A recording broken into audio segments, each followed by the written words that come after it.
இன்னைக்கு நான் எங்கே வந்திருக்கேன்னா ஷாப்பிங் மட்டும் இல்லைங்க. ப்ரூனே நாட்டில் ஊர் சுற்றி பார்க்க வந்திருக்கேன். அதுவும் யாரோடனா என் ஃப்ரெண்டோட.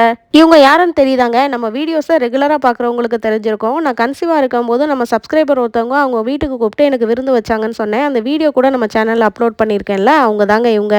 சும்மா அப்படியே வெளியே போயிட்டு வருவோமே அப்படிங்கிறது ரொம்ப நாள் பிளானுங்க. அப்போ பேசிகிட்டு இருக்கும்போது தான் அத்தை மாமா இங்கே ப்ரூனேக்கு வந்துட்டாங்க. அப்புறம் அவங்க கிளம்புனதுக்கப்புறம் இந்த குட்டிக்கா பிறந்துட்டாங்க. அதுக்கப்புறமா இப்போ தாங்க அந்த பிளானை எக்ஸிக்யூட் பண்ணியிருக்கோம். வாழ்க்கையில் எல்லாருக்குமே கஷ்டம் இருக்குங்க. சில சமயம் அத நம்மளால சமாளிக்க முடியாது. ஐ அம் டன். இதுக்கு மேல என்னால முடியாது அப்படின்னு நம்ம நினைக்கும்போது, கடவுளே நமக்காக இறங்கி வரலனாலும், நமக்காக ஒரு ஏஞ்சல் அனுப்பி வைப்பாருங்க. டியூ டேட் கேட்டு தான் இவங்க இந்தியா போறதுக்கு டிக்கெட் புக் பண்ணியிருந்தாங்க. ஆனா நம்ம குட்டிக்கா டியூ டேட்லாம் முடிஞ்சு 1 வாரத்துக்கு அப்புறம் தானே பொறந்தாங்க. அதுவும் சி செக்ஷன்ல.